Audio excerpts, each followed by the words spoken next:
Vamos a empezar entonces la tarde, el panel de la tarde. Agradezco mucho aquí a nuestros speakers. Do you need? No, you don't need the things, right? You're fine because you're going to speak English. Yeah. Okay. So I'm going to say it in English. So welcome and thank you. We are doing our second panel, reaching the larger Spanish-speaking world. It's basically a panel about internationalization. I said it. So we have Joshua Benton, the director of the Neiman Lab, Borja Echevarría, editor-in-chief of Univision News Digital, Scott Lamb from Buzzfeed, VP of International Growth, and Jodi Rudoren, editorial director at the New York Times and in charge of the global operations. So I leave them to you. They're going to speak for 45 minutes, and then there's going to be room, I hope, for several questions. Awesome. Thank you. Are you hearing me? Is this on? Okay, great. Thank you. Thank you for doing that in English so I could understand it. I apologize. I'm the bad American here. I say hello from the Neiman Foundation. I think I can sort of divide this room into past Neiman Fellows and future Neiman Fellows, since there are Neiman Fellows everywhere, including Graciela and Miguel and Borja. We'd love to have your applications. We at Neiman Lab have gotten a lot more interested in issues of translation in recent years and recent months. If you go to our site, we're actually doing a fair amount of Spanish and Portuguese and soon Japanese translation of our stories into other content. About half of our audience is outside the United States, so we're very interested in ways of reaching those people. And we've written a lot of stories over the years about various American and British news organizations predominantly that have viewed the rest of the world as a place to achieve growth. So we're going to be talking about the trials and tribulations of doing that and the opportunities of doing that. I wonder if we could just start off, and I think we'll start with Jodi, if that's all right. If we could just go through, the three of you, and talk about a little bit about what you're doing to try and reach the non-US Spanish-speaking market and what the strategy is. We can start with it. Sure. Thanks for having me. And I just came from, I just flew in literally like a half an hour ago from Canada, from Toronto, which is, and I mention it because it's part of what our strategy really is. So we were up there doing an event with Justin Trudeau as part of our expansion up there. And the strategic project or initiative that I run now with Stephen Dunbar Johnson called Nyt Global is an effort to globalize the news report and serve international readers better and grow the audience in places outside the United States. And that is both a translation operation, which the chief project of which is NYT in Espanol, which I'll talk about in a minute. And it's also a push into English language markets like Canada, the UK, and Australia, and then a sort of mix of those things in the rest of the world where we're going to be both appealing to bilingual audiences and using with both the English report and perhaps some light experimental translations. We also have a Chinese language website that has its own trials and tribulations if you want to get into that. But anyway, let's talk about NYT and Espanol, which is about 15 months old. It launched in March of last year after a couple of years of study. We were looking, this is my predecessors, I wasn't involved in it, but the company was looking for the best place to do a big experiment on using language as a relevance lever, as an outreach tool, and to basically remove language as a barrier to our report. And we thought that the Spanish-speaking world in its vastness, and Latin America in particular, was the best place to do that experimentation. And we've been up and running for about 15 months. There's an editorial team on the ground of 6 editors. And then we have a team here in New York that's also some full-time, some part-time devoted to supporting the Espanol project, including an op-ed editor who has created a very significant opinion offering as part of this, about 4 or 5 original opinion articles in Spanish every week from around the region, some of which are translated back into English. And then we have the team in Mexico City that does curation of our report and oversees a translation and curation of our report in Spanish.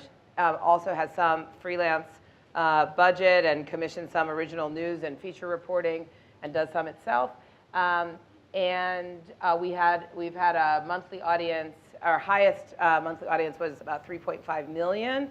That was around the time of the election.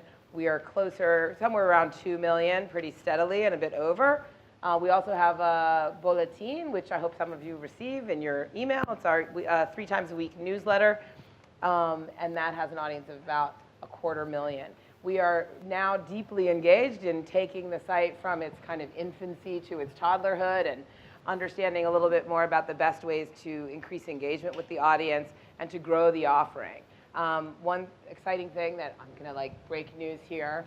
On Monday, I believe, if we're still on track, we are going to launch a new feature on the site, and the app's called Al Dia, which is going to be a kind of live news briefing and guide to the New York Times news report. So we'll be able to have a way to jump in and translate news from the New York Times, do some news briefs from around the region, and just kind of make the site a much more lively and newsy experience. And it's something that is an experiment. We're going to try it out for a while and see how it works. It will probably change, I would say, over the first few weeks that we do it in terms of what the content is. We've been piloting it internally for a few weeks. And we're really excited to do that. And the other thing that's going to be part of that and then also translate over to Bulletin is the use of Spanish as a guide to the English report. So we're going to be introducing in Al Dia and in Bulletin references to articles that are not translated for the bilingual audience. For people who are comfortable reading in both Spanish and English, we'll be sort of offering them more of a mix. And we're going to see how that works as well. What else are we doing? We're hoping to start a live events series in Latin America, playing off of our opinion offering mainly. And we have other exciting things in store, but I'll let other people talk and wait for your questions. Great.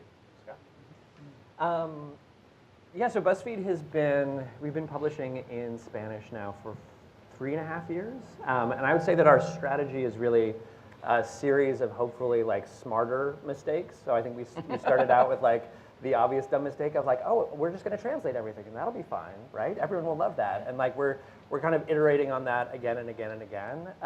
Right now, what we're thinking about and kind of what we're focused on are really 3 sort of intersecting things. We have a team on the ground in Mexico City. So as we moved away from just being purely about translation, we realized we needed to hire and think about what is the audience that we're actually going after. And to us, Mexico was an obvious place for BuzzFeed to be focused in its efforts. We've just recently launched a news team there as well. Initially, all of the stuff that was coming out of the Mexico City office was entertainment, which for BuzzFeed means lists and quizzes, as I'm sure you know. So we see a lot of opportunity in Mexico in particular. We have a team also in Spain. I was in Madrid just a couple of weeks ago visiting with them. They're only doing entertainment right now, so that's sort of the second stream is figuring out what our local offering in Spain is going to be.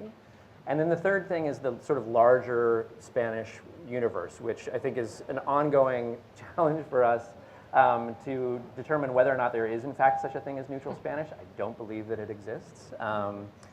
We also reach a lot of our audience sort of outside of the notion of a local edition. A lot of the people who are consuming BuzzFeed content are watching Tasty videos. They're watching one of our other franchises.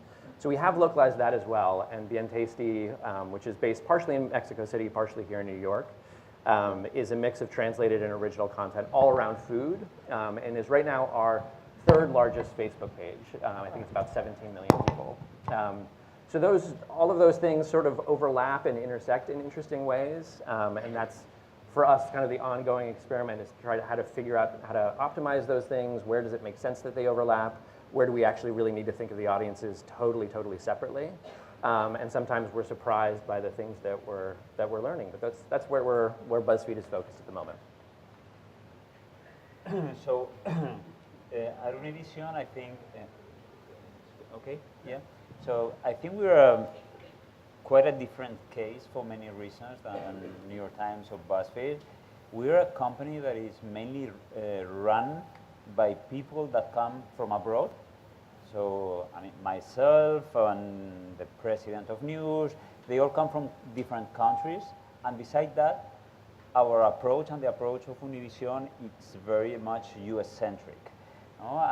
And even that has been reinforced after the victory of Trump and because of the need of our audience here in the US. So thinking now about our global expansion, we have slowed down a little bit, that's the truth, but it's impossible to understand what is happening here and what is happening with the US Hispanics and with the US population if you don't, and with the US immigrants, if you don't understand what is happening at the other side of the border. No? So what we're trying to attack is that connection between the people that are here, the people that are in the border. We even launched some months ago a specific bit on the border that is called a Mexica, because we think it's going to be more and more important. So no, our strategy tries to bridge both worlds. No? And when we talk about global expansion, in our case, we're just thinking in Latin America, maybe Spain in the future, but that's not a priority for us. And the way we are working mainly is through partnerships. So our intention in the short term is not to have newsrooms in Colombia or in Mexico. No, what we are doing is partnering with the local media that really understand what is happening there and trying to work much more on projects, on specific bits that can be regional, and getting deep and working in two ways. So we are getting a lot of, and I think Carlos Dada, he told before, so it's not anymore confidential, that we are working with El Faro in a big project with them. And the idea of a partnership is not like, okay, you produce the content, we publish it. It's not like that at all, no? So we're reporting together, we are traveling to Mexico, Costa Rica, or different countries. People from El Faro, people from Univision, they bring certain knowledges, we bring others, like for example, video.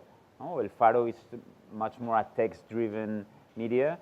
Univision in its DNA, it's visual, video, but we also brought a lot of reporters to the company in the last months.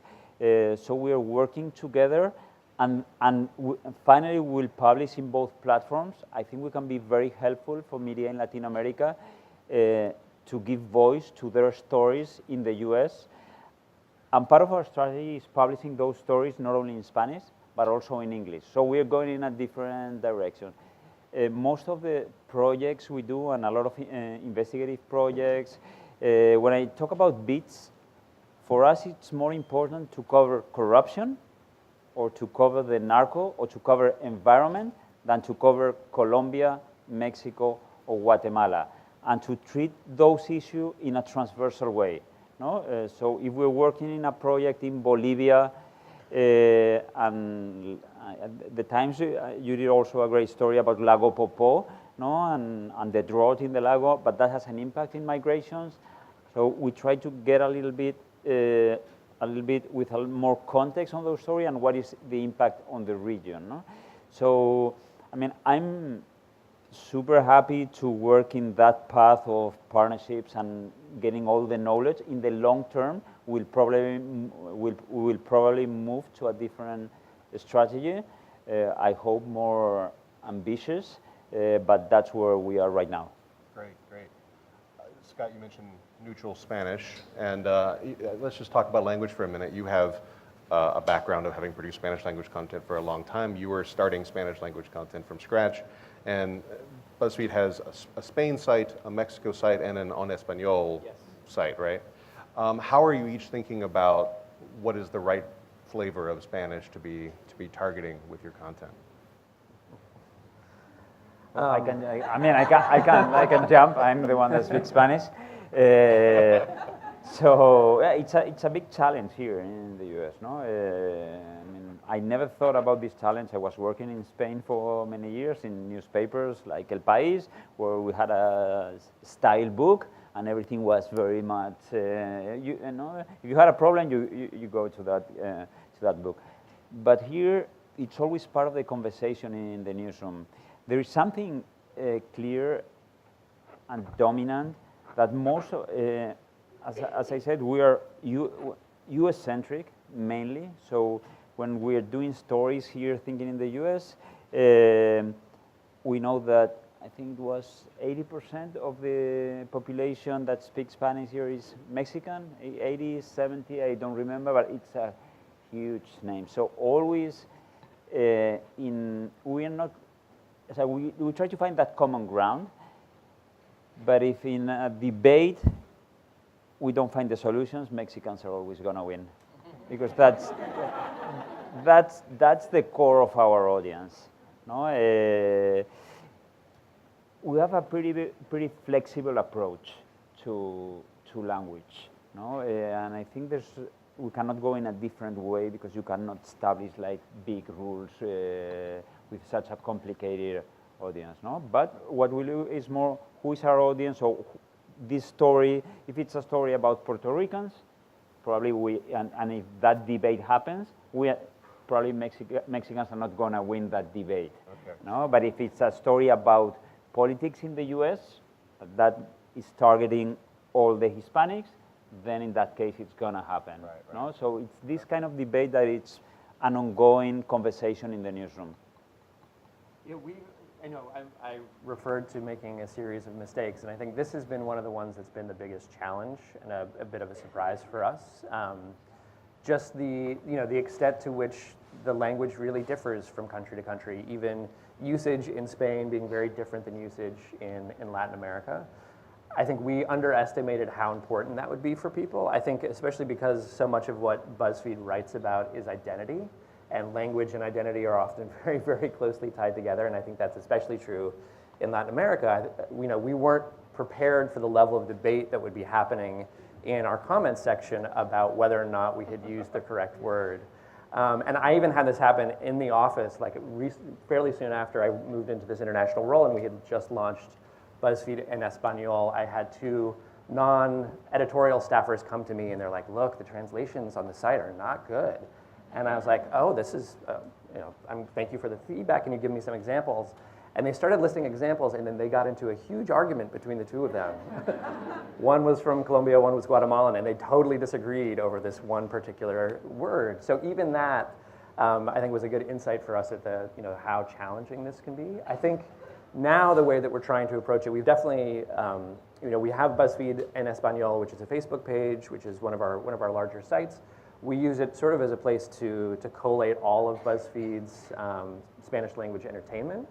But we have been looking at sort of the different layers of where we want to focus in on an audience. And it's obviously very important that Buzzfeed España speak Spanish in the way that its audience is expecting it to speak.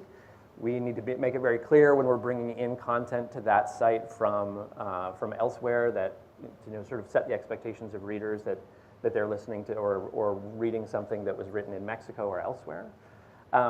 We've also leaned, I think, increasingly heavy on content that relies a lot less on a lot of translation. Tasty is great because it's about ingredients and like measurements, and usually people agree on measurements.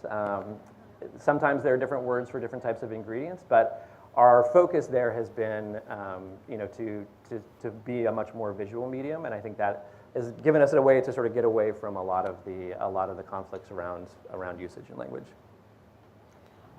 I mean, the short answer is, I think we're having very similar conversations. Our team in Mexico we have people from Mexico, from Venezuela, and from Argentina on the team, so they duke it out among themselves a bit. There's been a lot of, I feel like what I've learned is that translation is an endlessly criticized, there is no perfect translation. So whatever we think is our best translation, readers have critiques, and I guess I try to think about that, reader comments about how bad our translation is, at least as engagement, right? And we have plenty of people, but I think to some extent this question I feel like is also a metaphor or something for the larger global expansion question that's not even about language. It's just really about, I think a lot of us were attracted to Spanish because it's the, I think, third most spoken language or whatever. And then the question is, well, is that a group of people? Is that a coherent market or audience, as you would say? And I mean, I was going to say, in our Espanol readership is the three leading countries are Mexico, Colombia, and Argentina. We have significant readers also in the US and also in Spain. Is that a thing? Is that a coherent group? Probably not. We're dealing, you mentioned the food and recipes. We were having a meeting a couple of weeks ago with our cooking site talking about the question of, can we get more recipes to have metric measurements in order to speak to, British and Australian, whatever. And they had done a kind of study of it. They've actually been moving into metrics because of baking. I guess baking, it's better to use metrics for everybody. I don't know, you probably know more about this than I do. Anyway, it turns out in Australia, a tablespoon is a different size than everywhere else. And 6 other examples like that. So, and again, I don't think that is such an important data point, but it just, when you start to say, well, what's our strategy for Europe? It's like, well, what's Europe? I mean, my first thing I did in this job was I went on a research trip to Europe. We went to Amsterdam and Stockholm and Brussels and Paris, and there was some notion that Amsterdam, Stockholm, the Nordics or Scandinavia, places with a lot of heavy English literacy, that maybe that was a place that we had a bigger opportunity than in like France and Germany, which of course are bigger countries but lower English penetration. And it's a conundrum because the whole, is the Nordics a place? Is Scandinavia a place? Are they European? How do they think of themselves? When we showed them different things, how they related to the news was pretty different everywhere and within groups. And I think one of the things we're thinking about now more is not geographic groupings, but psychographic groupings, audience segments or tribes of people who may be more united by interest or by behavior, activities. And I think, who's to say that geo-targeting or language targeting is the best kind of organizing principle? I guess the last thing I want to say is just, I'm sure we're going to get to this, but we're not far away, right, from a machine learning solution to translation that will make all of these questions either irrelevant or totally different. This panel in 5 years, I imagine, will have a very different cast. And I wonder, I don't know how AI is going to deal with the regional differences either. So that's kind Swapping of out another pronouns wrinkle, for yeah. the Argentine audience versus others, yeah. I did notice, Scott, before going on here, that in the Spanish version of Buzzfeed, the trending section is tendencia in Buzzfeed, whereas in the Mexican and Spanish one, it's caliente in Buzzfeed. So, very micro-targeting there. You can imagine the intense discussions that went on about that.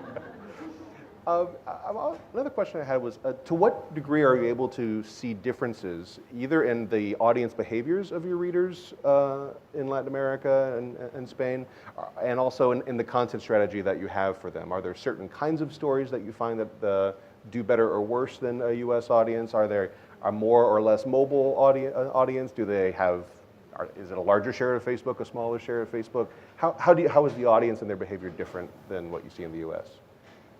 Well, I don't know if this exactly answers the question, but I think one of my favorite things that's been happening audience-wise recently. So at the beginning of this year, the team in Spain launched a new Facebook page called Lola. They wanted it to be very focused on feminist work. So the team there produces a fair amount. There's some that is coming out of the team in Mexico, but they wanted it to kind of be for like a young woman with a feminist mindset who is getting content that's sort of speaking to her. And what almost immediately happened in the comments were that a lot of Mexican feminists were sharing the content, which was they're not the intended audience at all. The team in Spain was really thinking like, oh, we want to have these conversations in Spain, they're really, really important. And then they were sharing, so women in Mexico were sharing them. Men were then making like very negative comments about the stuff that they were sharing. And the women who had originally shared it then were using that as like a teaching opportunity. So there was like this like wokeness seminar going on in the comment section of Lola, which was nothing that we would ever have anticipated happening when we launched it. We thought we had done some good market research. We had looked at the audience feedback on certain segments of content on BuzzFeed in Spain in the past, and we're like, oh yeah, this is something we should lean into. It's working for us. We have the writers and the talent in-house. Let's go with this. But we didn't think that it would in fact be this like totally different conversation happening simultaneously in Mexico. And I think with the language and with the cultural overlaps, I think there's a lot of opportunity for this sort of thing to happen. I just think it's very difficult as a publisher to actually plan for it. I felt, totally organic. We could never have constructed that sort of thing to happen. In the case of Univision News, there is a very important difference between Latin America and the US, and it's related to the social platforms. Univision is a brand that you cannot watch. We are a TV, but you cannot watch it in Latin America. Very small places, maybe in Mexico, but we're not like CNN and Español, that it's all over the place in every hotel.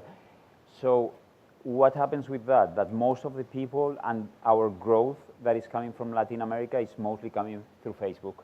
That's what is happening. In the US, though we are very much dependent on our growth on Facebook, like so many other websites, we still have a brand.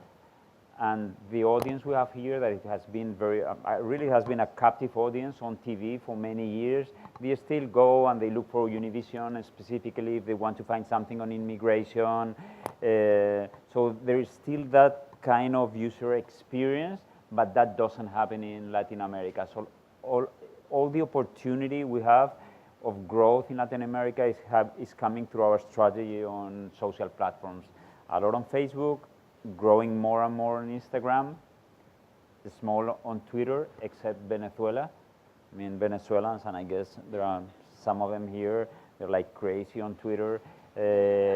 So mostly our coverage, for example, of what is happening right now on Venezuela is very Twitter focused. So we make those kind of calls. And Jodi, how about the Times? Yeah, I mean, I think, so the easiest thing to say about the difference is definitely the access points. We have a much higher percentage of the traffic to Español is through social and mobile. I think that's not surprising. I mean, it started out as a Facebook page, first of all, and second of all, it's not really constructed yet. I mean, it's not as saturated, but also it's not really a holistic enough report to be a destination unto itself. I mean, we're seeing traffic to our home screens fall overall, right? More and more of all of our traffic is mobile and social. It's not like people aren't going to home pages. So I don't think we ever really thought the homepage of Español was going to be a big draw, and the strategy is largely a mobile and social one. In terms of what people are interested in, it's also a little harder. I think it's hard to say because we're translating and providing in Español a percentage of our report. It would be interesting, I actually don't know if I've really done this, to look at Latin American readers on the main course site in English and the interests versus the traffic on, within that smaller subset. I think we need to do that more pointedly. But I will say a couple of things. First of all, the content about Latin America, opinion, news, translated original, does the best. I don't think that's surprising at all. I think we have evidence that everybody over-indexes for stuff about themselves. I remember many years ago when I was the bureau chief in Chicago, and our 36 Hours feature one day was about Kansas City, and I saw it at the top of our most emailed list, which was at that time all the analytics we ever had, although we quickly realized that it was a lot of old people sending it around. But anyway, I was like, how is it that the 36 Hours in Kansas City is the #1 most emailed story on the site? And I just realized that Kansas City doesn't get written about very much by the New York Times, and everyone in Kansas City was sending it around. Slow down, is that what that is? Okay, sorry. I'm like, I don't know what that means, but I'm guessing it's slow down. Sorry. So I think that I'm seeing that in all of our traffic numbers. We had a big push in Australia. Stories about Australia 3 times. Australians were 3 times as likely to read stories about Australia as not. So people like to read about themselves. The thing, though, I would say something else that is interesting to me. One of the most popular features on both the Chinese site and the Spanish site is modern love, which is also very popular on the English site, as you know. But I think that's kind of nice, universal. Indeed. People, and The universal language, I think. the universal language, yeah. I want to ask you all about monetization, since a lot of American and British sites have always had substantial international audiences, but it's been very difficult to make money off of them through advertising or other means. I guess I'll go start back with Jodi, since you have the most unique model there, but I'd like to hear from all of you about how you're thinking about making money off of this. We are thinking about it. We started this project not thinking about it terribly much. It was really, let's do a big language experiment and see where it leads us. And I think the idea was to both potentially lay the groundwork for a monetization plan and to lay the groundwork for maybe lighter touch language usages in other places. And we are very much interested in both of those things.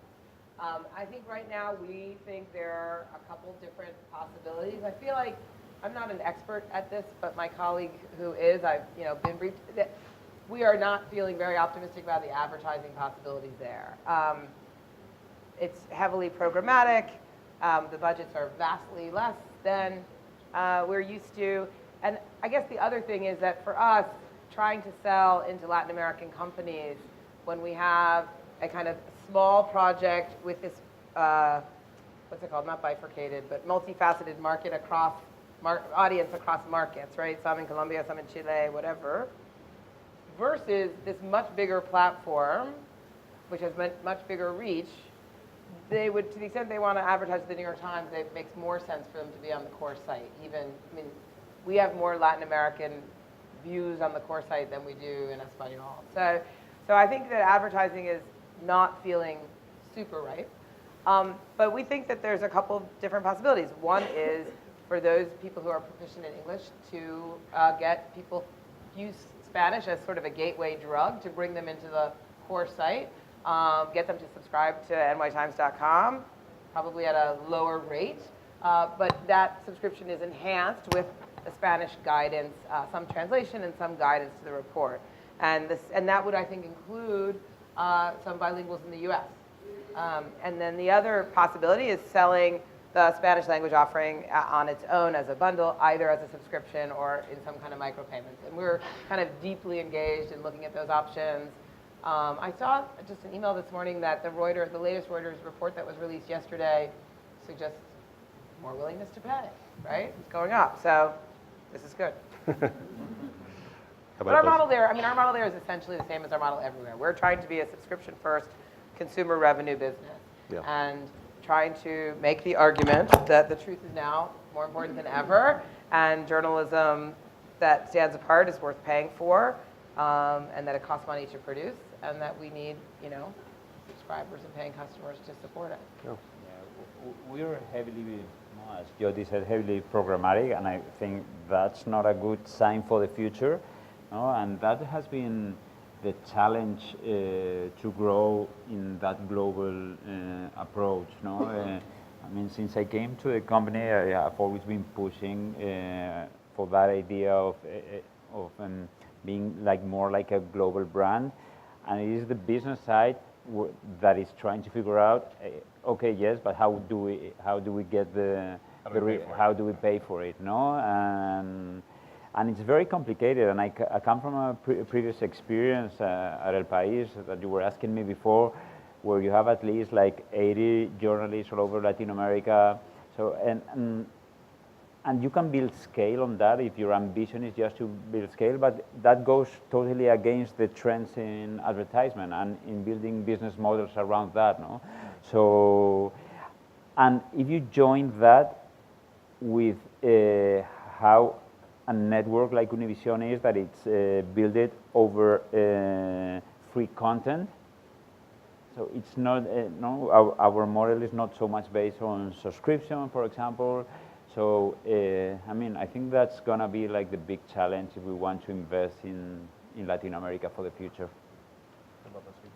I think so BuzzFeed's model is entirely advertising focused. I think because of that, we have a little bit of a rosier picture or sense of specifically Mexico. So we're only trying to monetize in Mexico. Right now, we've had a sales team there for a little over a year, and we feel very optimistic about it. We're not sure yet, how big of a market it can be for us, but it has turned into one of the places that we're really excited about globally. And I think it goes hand in hand with the kind of content that the team there has been created, and also us launching news. I think we've been able to establish a bit of a brand, and the market there is sort of in line with where Buzzfeed needs to be. I think the challenge has been similarly to translating into dealing with language. How do you localize the advertising product? Because certainly the structure and the pricing model that we have here in the U.S.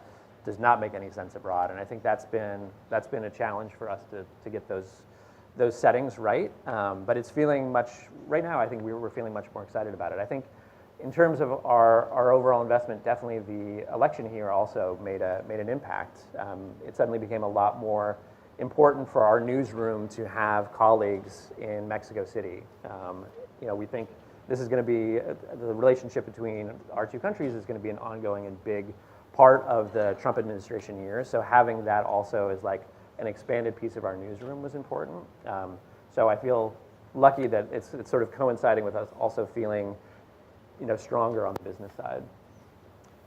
Back in December, Millie Tran, who then worked with you and now has been hired away by Jodi and the Times, wrote a piece for us in which she described talking about her work at Buzzfeed at the time.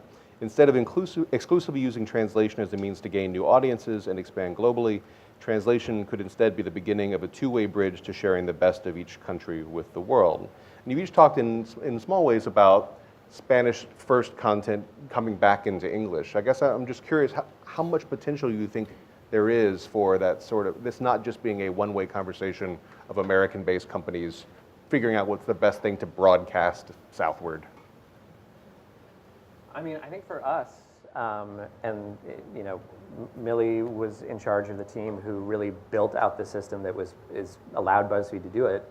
I think the to English translation is really in some ways a lot more valuable because we're bringing in stories from around the world and from Latin America and from Mexico in particular that just give us more reach, but also increasing the size of our audience and traffic here in the U.S. is really, really valuable. Like we're much better at monetization still in the U.S. So having suddenly this new source of traffic of interesting global stories that we're able to translate into English is really, I think for us, has been super valuable. So I think from the beginning, our thinking about translation and adaptation was definitely in the sort of two-way model that Millie described. But of course, she was the person who built that system for us. So. Would you like to apologize, Jodi? No. Again, I see this as a question that's not, at all just about Espanol or Latin America. I think that one of the things that our global expansion in the last couple of years is doing is changing the whole nature of foreign correspondence, or as we call it now, international correspondence. It wasn't that long ago that New York Times foreign correspondents they were Americans who went overseas to basically write letters home to New Yorkers about what they should know about Africa or India or whatever. And, the two defining things of that coverage was, American foreign policy and diplomacy. What were the Americans? What was Washington's role in this country? And then interesting things that people here might find interesting.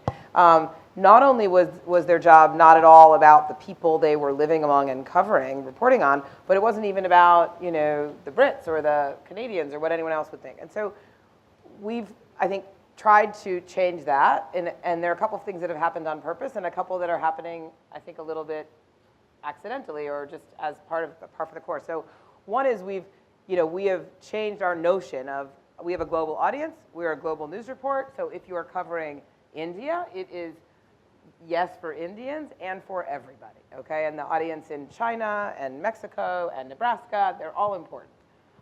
That's hard to do, by the way. Then in some of the places that we're targeting specifically for audience growth, like Canada and Australia, there's an even trickier thing where it really is partly about what are you adding for the local audience. That, now you're writing for a global audience, but also to grow a local audience, that becomes even more tricky. But one of the things that's happened that's been nice along the way, and it's happening in Mexico City, also in Canada and in Australia, is we are hiring a lot of local journalists, a lot more than we used to. We used to have local staff that were like fixers or translators, and they would help Americans like me when I was in Jerusalem. And that's pretty different from having people of a really diverse range of cultural racial and other backgrounds, you know, shaping the coverage. So we have, and we've been, partly the reason we're doing this, partly it's a very purposeful thing, partly it's because we are hiring them through local companies on the ground with different legal and tax laws, as opposed to kind of exporting people. So we have a bunch of Australians led by one American who are shaping our Australia coverage. Our Toronto bureau chief is Canadian. I've just come back again from my 3rd trip up there in the last few months, and the ways that she's different from me are very subtle. You know, Canada's not far away, but they're clear to me too. And her vision, she is a foreign correspondent in her own country. How interesting is that? That's, you know, really new. And I think, now I've lost a little track of what the question was, but I'm sorry, I'm just very interested in all this. No, what were we talking about? No, the two-way translation. Okay, so I think, I mean, so yes, absolutely. We made a big push on opinion a couple of years ago, led really by our print product, to get a bunch of international contributors in English. Now Boris has come in and has done this huge expansion of Spanish first op-eds. About 1 a week or those is translated into English now. And I'm just thinking, how many more writers are we reaching who are comfortable writing in their native language? How much have we just widened? We clearly want voices from all over the globe to shape our opinion report. But now he's opened it up to people whose first language is not English.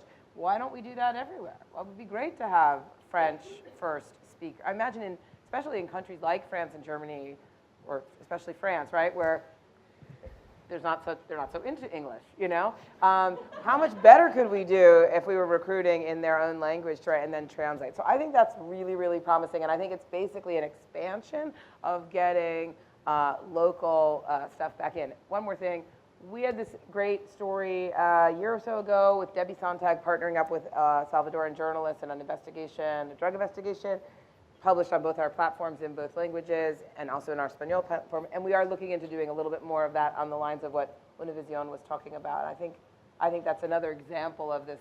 We can get this great grassroots investigative work from the ground, right, publish it in ways that, especially in Latin America, people can't, and then amplify it by translating into English and exporting it to the world. Two interesting things that are happening right now at Univision. One is that one of the biggest debates we are having right now is if we should invest more in producing content in English under Univision Noticias. You know that there is a strategy as a company in investing in English-speaking outlets like Gizmodo, like The Root, like The Onion. That has been an ongoing strategy.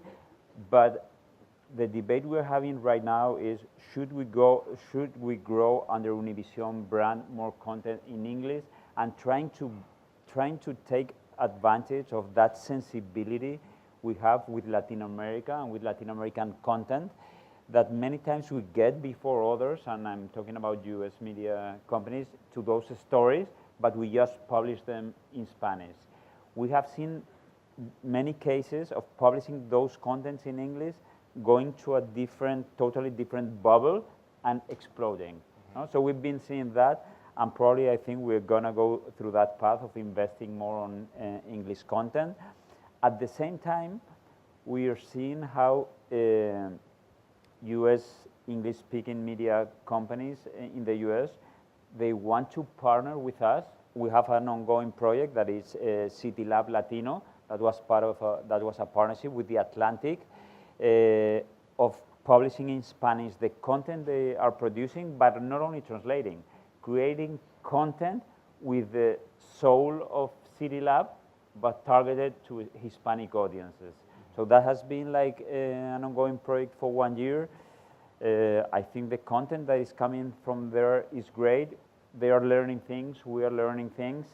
But it has happened with The Atlantic, it has happened with ProPublica, with the Marshall Project. I think we have a platform to reach to audiences that for those brands, they're very difficult to get. Right. So I think, as I said before, with that partnership strategy for Latin America, I think also it's very exciting inside of the US. All right, I'm getting the signal that it's time to go to questions. So, questions?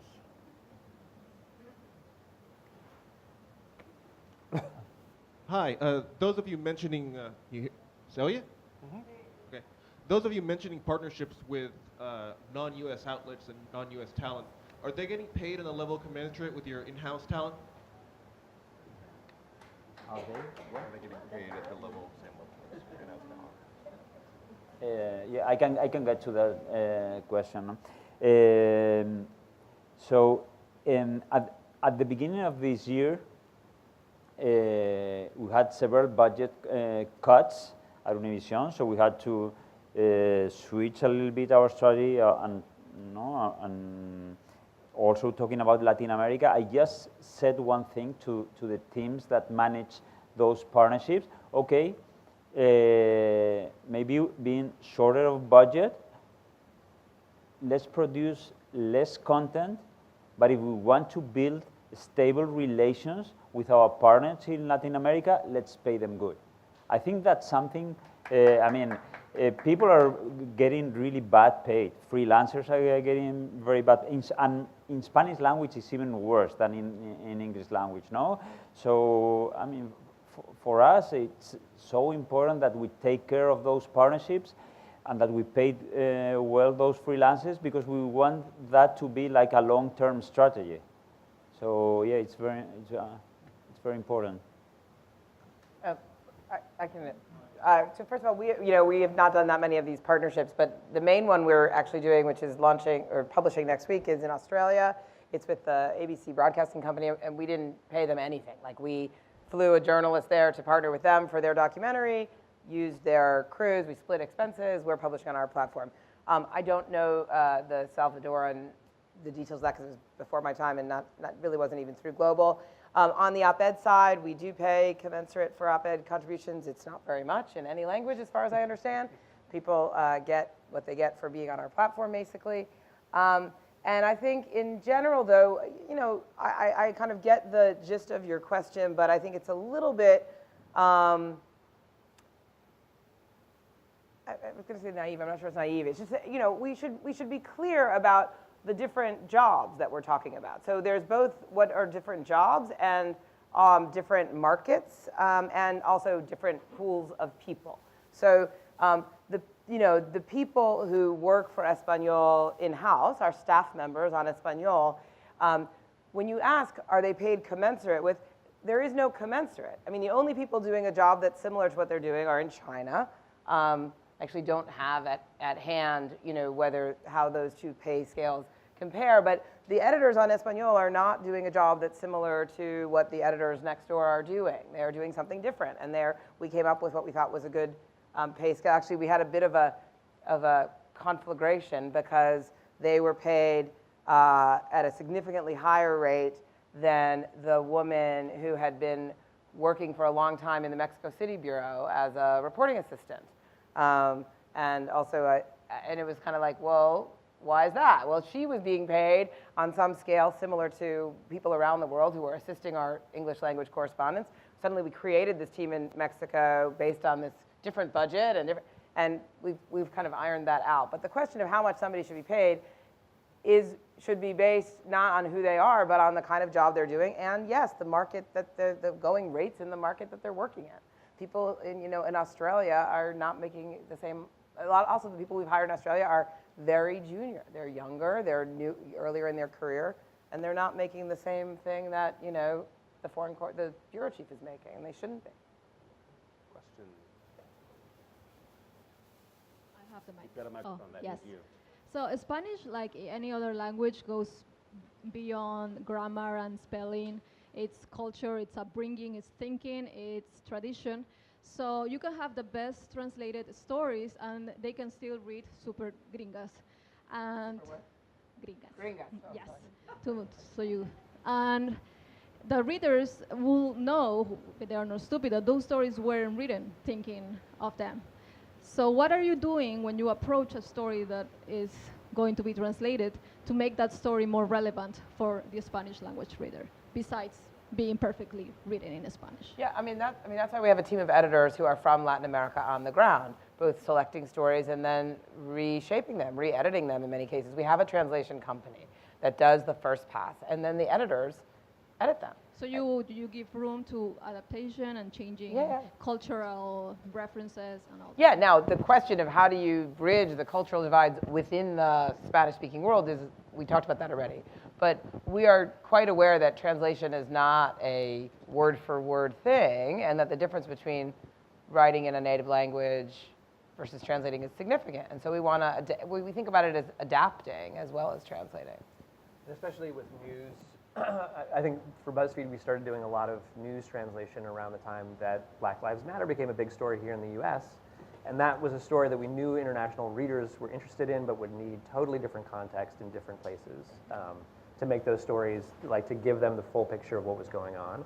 So it really, it's sort of translation, it's sort of adaptation, it's really editing. And I think having, the key thing for us has been having the people who are closest to the audience being the ones who are doing that final work of making sure that it's actually speaking to the audience that they're trying to reach. I mean, I don't want to sound like a broken record, but this is not something about Spanish. I mean, when the congressional baseball game was attacked a couple weeks ago, last week, whatever, someone on my team pointed out that, the big headline said Congressman whatever, whatever, and then there was another headline that said Stephen Scalise or something. Is that his name? Steve Scalise. Scalise, thank you.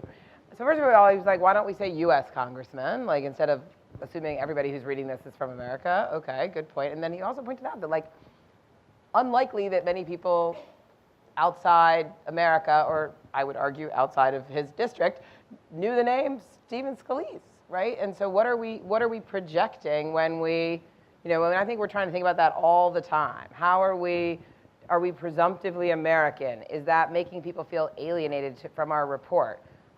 This, by the way, also is more complicated than it looks, because we started out on this mission to say we want to be relevant to everyone. We want to take down barriers to our reports. We want to take out all of this stuff that might feel. And then as we got deeper into it, we discovered that what is it that most international readers are looking for when they come to the New York Times?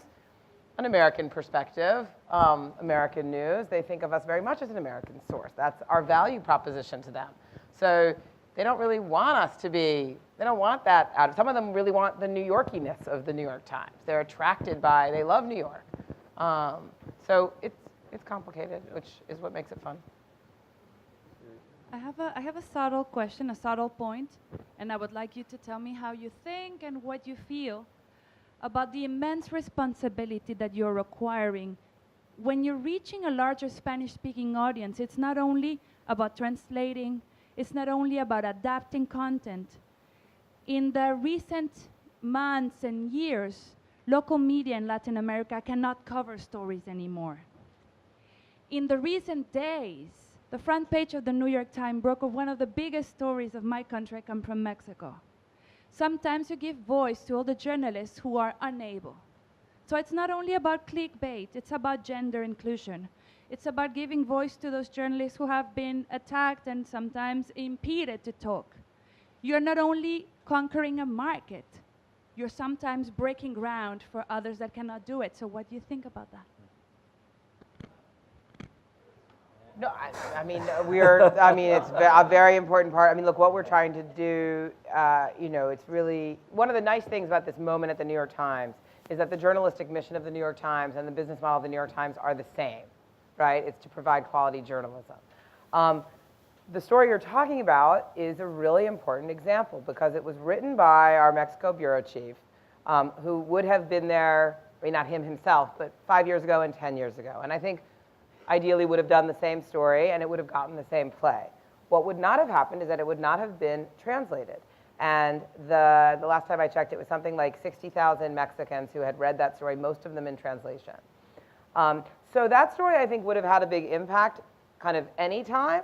But imagine the difference if it can only really be read by the sort of elite in a country that's engaged with the New York Times, that's reading fluently in English, versus when the whole populace can access it, when it's going around on Mexican social media, and when the local media is able to kind of jump on it even more easily. I would imagine the local media, obviously this is a compromised situation with the local media, but so I think that's very exciting.